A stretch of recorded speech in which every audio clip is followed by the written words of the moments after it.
Well, I think we've had all sorts at my school. It's quite a challenging school. We've had issues with bullying. We've had issues with fighting in the playground. We've had issues with pupils staying on tasks in the lesson, wanting to learn. We've had issues with their showing disrespect to the teachers. Within the playground environment, we've had issues of behaviour out there that's had to deal with. That's been something new for me as an NQT.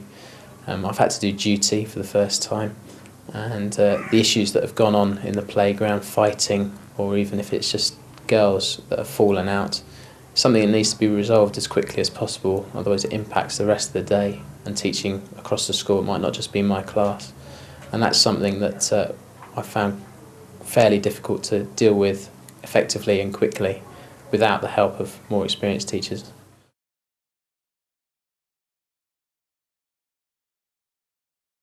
Well, there should be a supportive classroom teacher there that they can always turn to. At our school, we've got set procedures for handling bad behaviour. So there's the zone board that they can use, and if they need some support from the behaviour recovery unit, there's members of staff who can go in and give support then.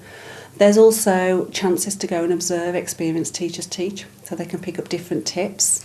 There's also the chance to team teach with different experienced teachers, so that there's a support network really. No one way is the right way, and so it's quite good to see lots of different teachers in action, so you can pick up which strategies work for you.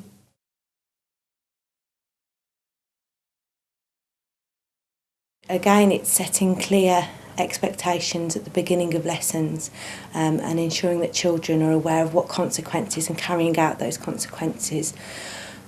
Also, scanning is one of the strategies I've just learnt, that having a look for over the children whilst they are working, if there is a little of disruption, to just move over to where that disruption is and carry on teaching from that point, just to ensure that all children are on task.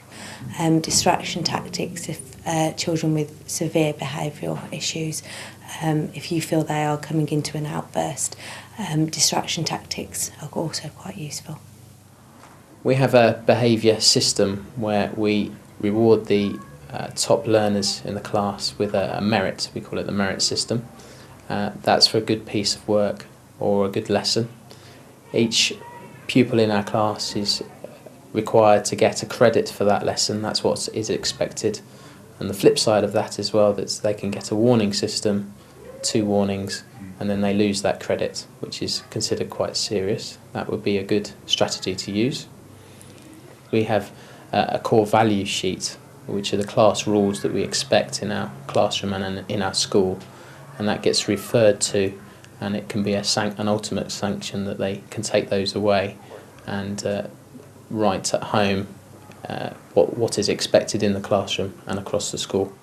Third strategy that we use to help within the classroom is a system of parking. Any disruptive pupils that are not enabling other children to learn, we can park in somebody else's classroom where they can continue their learning, but they have had that punishment of being taken out of lessons, and it allows a cooling off period where they can think about their actions.